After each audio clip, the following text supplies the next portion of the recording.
UT and the Toledo Museum of Art will partner up to advance visual education. On Friday, October 12th, the university and TMA signed an official document of understanding allowing the merge of visual literacy classes. Visual literacy is the ability to read, comprehend, and write visual language. In other words, how to interpret the messages artists convey in their work. The ability to stop and slow down and to really think critically about what's being shown to you and what's being thrown at you, I think will only benefit everybody around us. Classes are available to all students, regardless of their major. Due to the recent weather turn, customers at Bennett's were able to enjoy a few tasty treats. The orchard not only sells fruits and vegetables, but also holiday-flavored donuts as well as their ciders. Loyal customer Shauna Vore says she has been coming to the orchard for the past 2 years. I love their cider slushies. The donuts are great. They're always super fresh. I really love the hard ciders now, as well as the apples. And we like to get pumpkins and other things when we're here too. Current Bennett's employee Sarah Ritz feels the weather will have a positive impact as she expects sales to increase during the upcoming holiday season. I think when it starts to get a little bit chilly outside, people are really craving some warm donuts and hot spice cider, so that's when we see it pick up. Now what sets Bennett Orchard apart from all the others? This bar behind me houses 7 hard ciders as well as 1 regular cider available throughout the season. I'm Zach Johnston for UT10 News. A popular coffee chain is looking to make an environmental impact. Nicole Henderson, a member of Starbucks Media Relations team, says the company is looking to do away with plastic straws by 2020. Some UT students who are passionate about the environment feel straws are harmful and are looking for an alternative solution. Not only do they affect students, they also impact sea life. Sea turtles can't come onto the beach and nest because there's too much plastic and trash, and so that beach becomes unvaluable for them.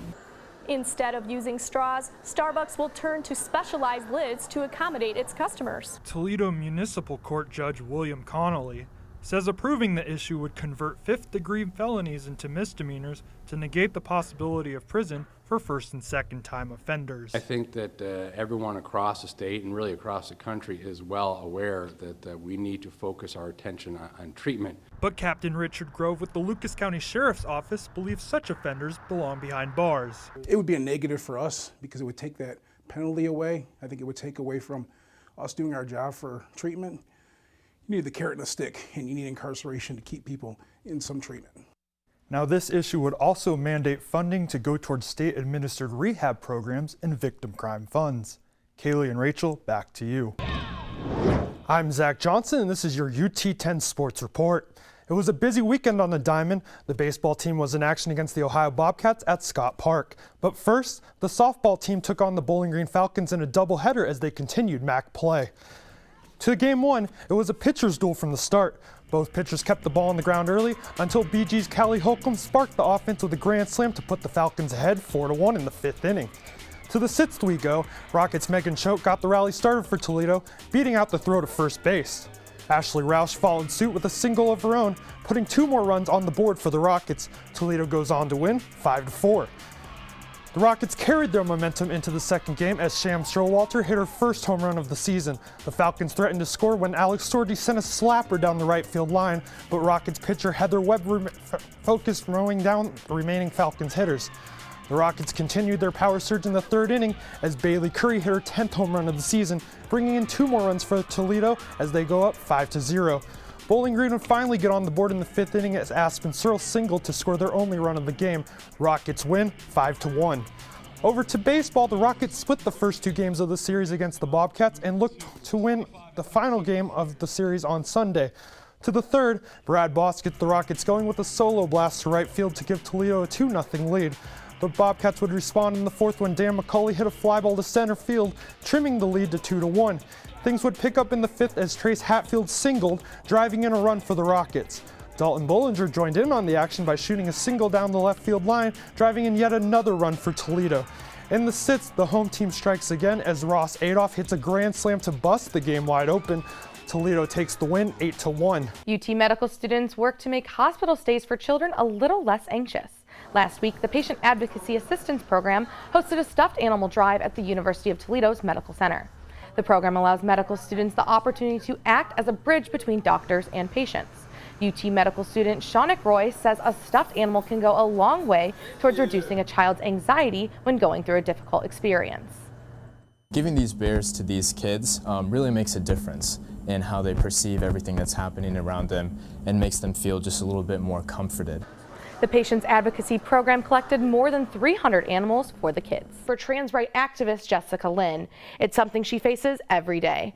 Last Thursday, Lynn spoke to UT students in the Fieldhouse about her past experiences. While President Trump is looking to limit civil liberties for transgender people, Lynn is continuing to use her story to reach students across the world.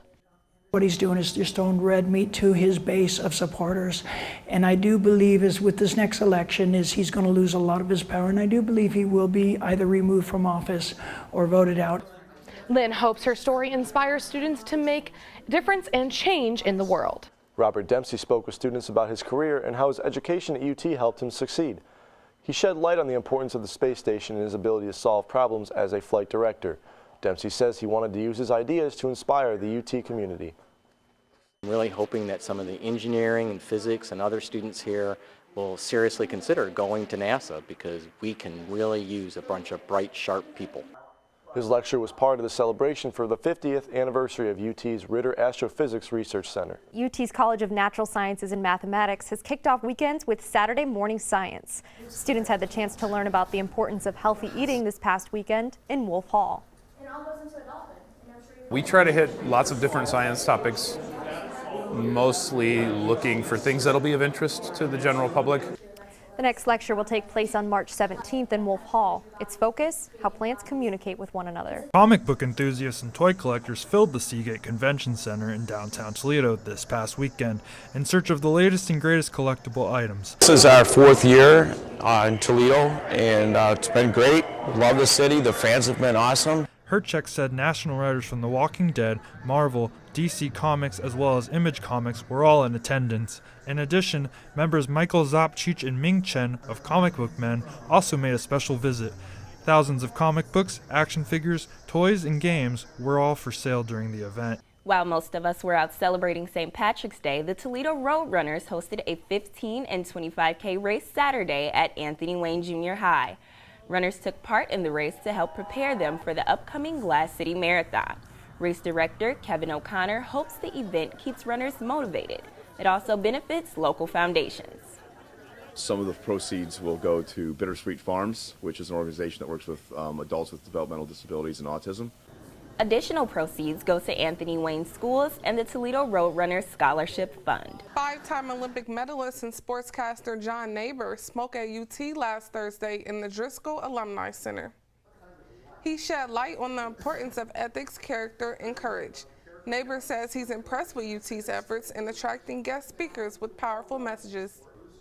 Here's an organization that is willing to invest money into making sure that the people at the campus learn about character and ethics.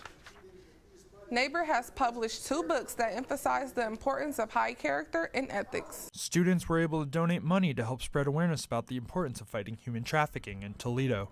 Proceeds went to the Lucas County Trafficking Coalition. The equestrian team hoped to raise as much money as it could, aiming to end trafficking in the area. Our goal really is to raise money, and then hopefully in the future we hope to do more service events and just to help people out in the community in general. UT Equestrian President Andrea Wu says the goal was to raise $500. Donations and proceeds will go towards helping human trafficking victims. The International Justice Mission of Toledo and the equestrian team decided to work together in hopes of continuing to spread the importance of raising awareness for human trafficking. Awareness is just so important because, one, we want people knowing that it exists, and 2, I believe and our organization believes that awareness is the best defense. Strasboss says Horses for Humanity raised approximately $350 in proceeds. The UT equestrian team hopes to hold additional fundraisers to help prevent human trafficking in Toledo. I'm Zach Johnston for UT 10 News.